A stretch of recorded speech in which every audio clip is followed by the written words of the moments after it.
Kami dari kelompok 1, kelas 12 MIPA 1 akan menampilkan video tentang merakit dan menginstal smart door lock. Silakan disimak.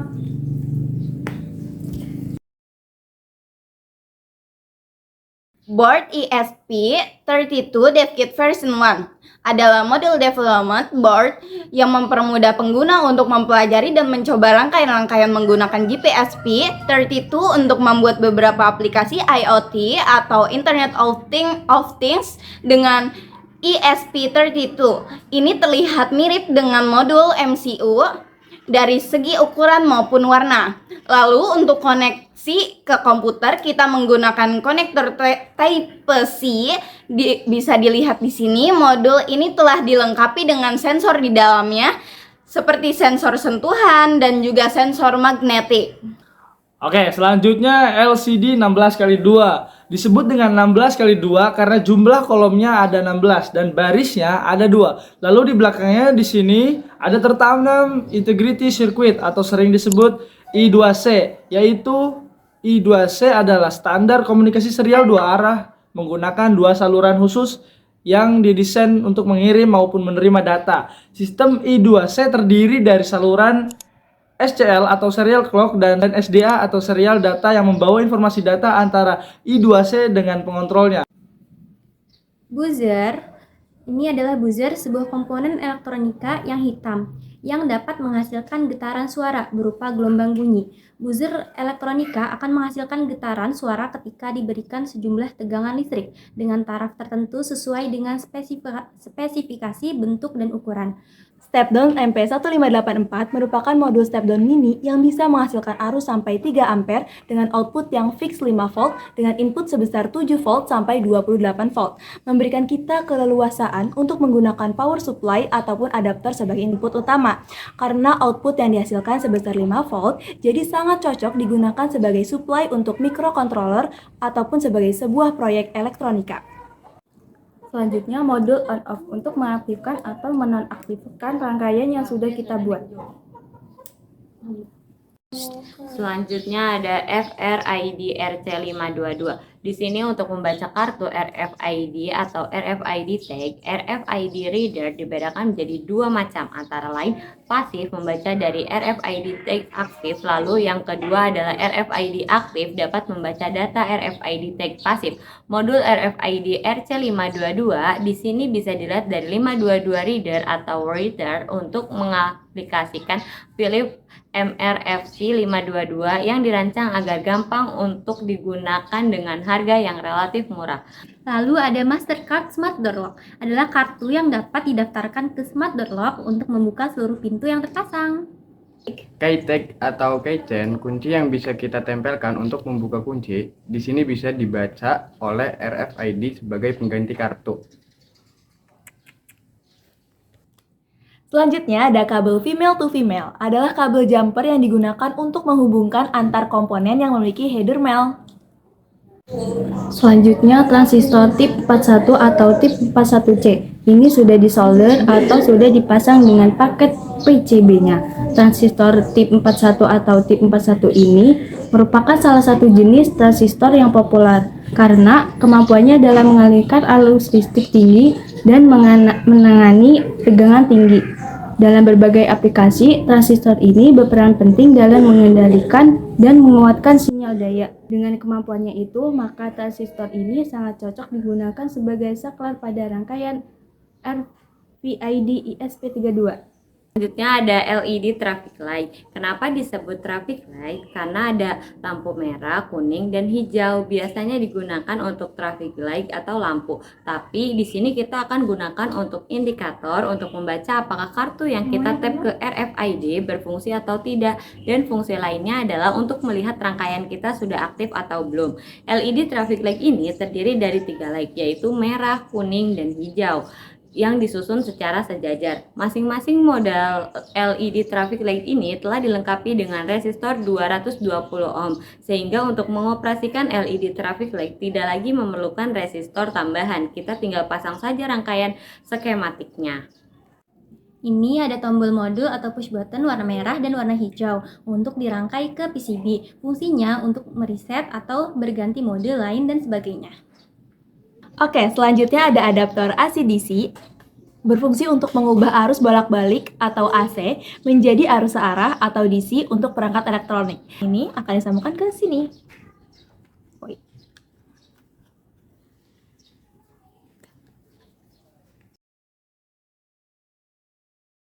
Langkah pertama, kita bisa download file yang telah disiapkan. Lebih tepatnya disiapkan oleh Pak Asep.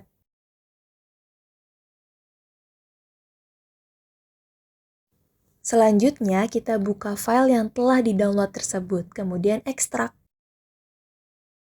Supaya bisa diekstrak, kami pendekkan terlebih dahulu nama filenya.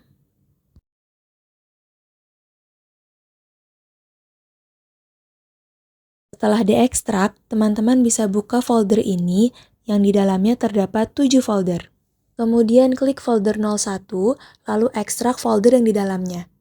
Kami pendekkan nama filenya terlebih dahulu supaya bisa diekstrak.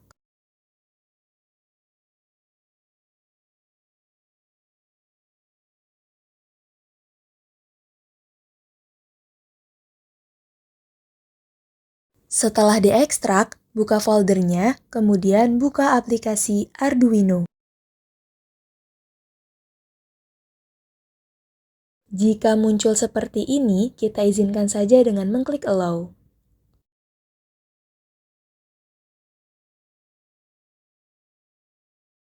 Kembali ke 7 folder, kita buka folder 02. Buka teks dokumennya, lalu salin URL yang telah tersedia.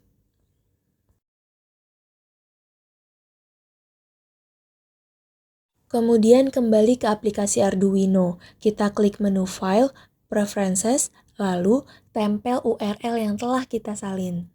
Kemudian OK. Lalu kita kembali ke 7 folder. Kemudian kita buka folder 03 dan ekstrak folder yang ada di dalamnya.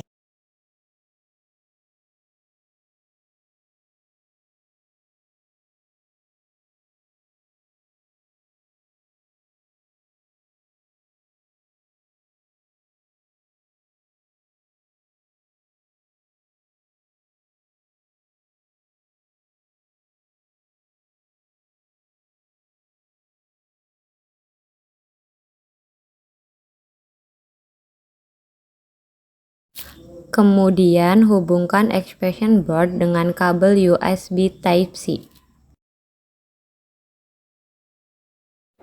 Setelah itu, klik tombol restart yang ada di expansion board selama 10 detik.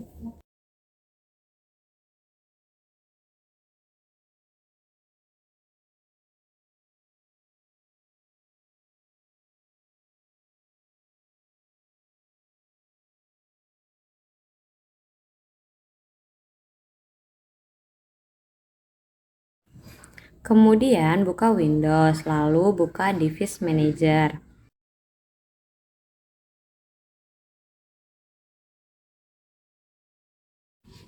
Lalu kita ikutin tanda merah yang ada di video, kita klik. Setelah diklik, nanti bakal muncul, nah kita cari yang driver. Habis itu kita klik update driver. Nah, kita klik lagi browser. Setelah itu kita pilih subfolder dari folder 3 yang sudah diekstrak. Jika sudah, kita klik OK, terus next. Lalu kita close juga.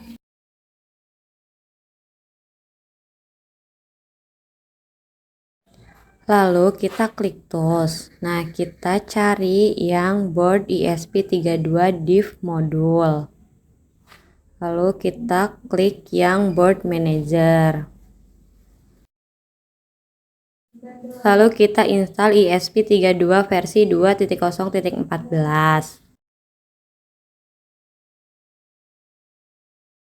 Kita cari dulu ESP32-nya.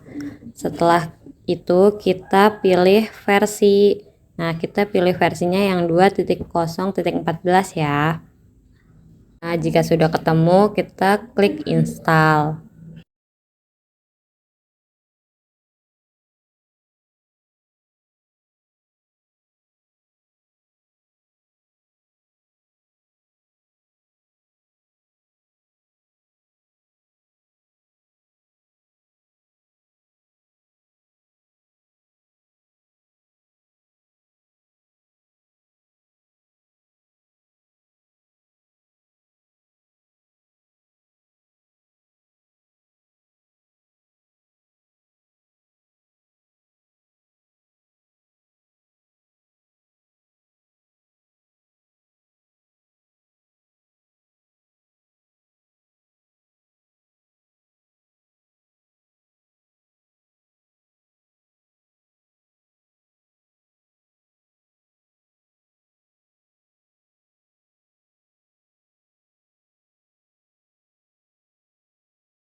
Lalu kita klik tools, kita cari yang port COM3, lalu kita klik yang COM3.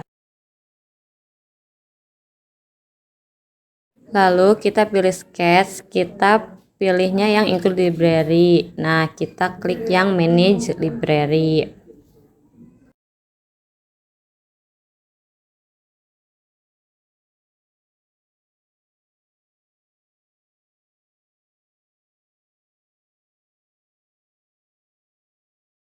Setelah itu kita mulai unduh.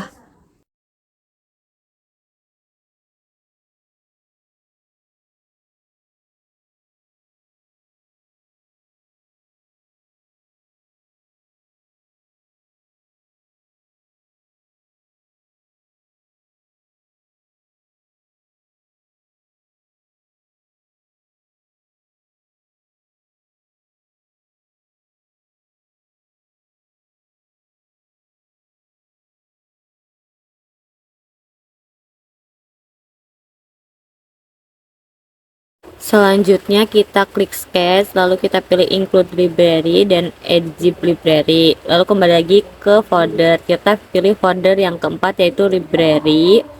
Lalu kita klik yang CNC I2C. Jika sudah ketemu, kita klik open.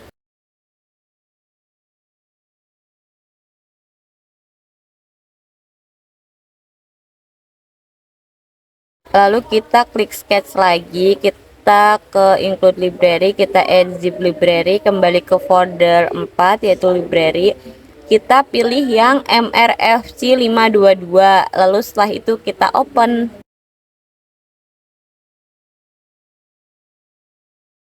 Lalu kita klik sketch lagi, lakukan yang sama kayak yang tadi, tapi nanti kita pilih ya yang tone ESP32. Setelah itu kita klik open.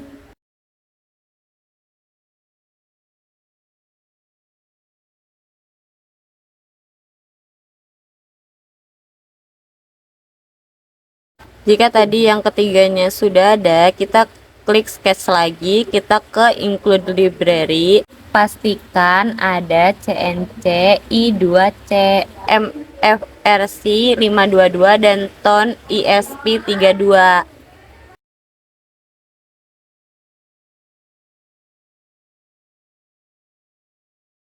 Selanjutnya kita pilih file, open, lalu kita ke desktop, kemudian kita cari di download, selanjutnya MCKit dan praktek Smart Download. Kemudian kita yang kelima yaitu program. Lalu kita MCKit. Setelah itu, open, lalu ubah SSID dan passwordnya. Ini kita ubah dulu menjadi kelompok 1. Lalu passwordnya kita ubah sesuai apa yang kita inginkan. Sekarang kita cari SSID-nya untuk diubah. Kita ubah sama seperti yang di atas.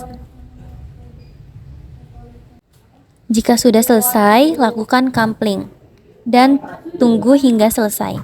Setelah itu, klik serial monitor, lalu pilih 115.200. Pastikan sama dengan desain teksnya. Jangan lupa kita cek apakah sama atau tidak. Dan ini sudah sama ya. Jika sudah benar semua, kita tunggu beberapa waktu.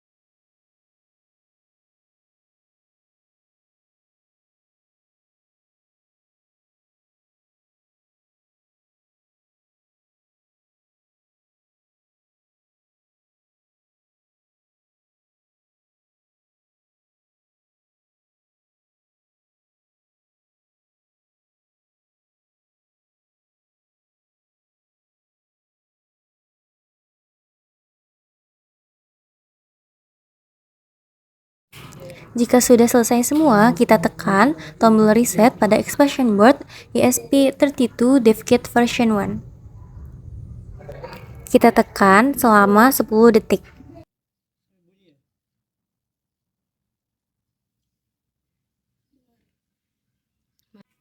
Lalu, kita lepas kabel USB Type-C dari laptop dan expression board.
Setelah merakit semua komponen smart door lock, teman-teman bisa colokkan adaptor AC/DC 12 volt ke stop kontak. Kemudian nyalakan dengan menekan modul on-off. Setelah dinyalakan, tampilan LCD-nya akan seperti ini. Untuk SSID, password atau alamat IP harus diingat, karena akan digunakan ketika ingin membuka dan menutup solenoid melalui handphone. Ketika LCD sudah menampilkan seperti ini, kita bisa mendaftarkan kartu dan key tag melalui RFID tag. Setelah kartu berhasil didaftarkan, teman-teman bisa lihat ketika kita menempelkan kartu atau key tag ke RFID reader, solenoid akan terbuka atau tertutup.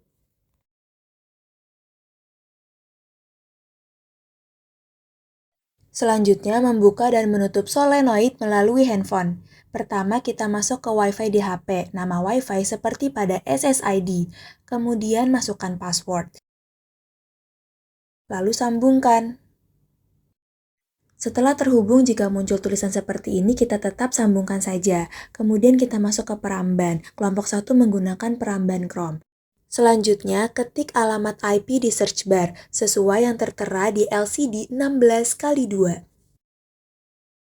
Jika sudah masuk, tampilannya akan seperti ini. Kita bisa menekan tombol yang berwarna merah atau bisa berganti menjadi hijau untuk membuka atau menutup solenoid.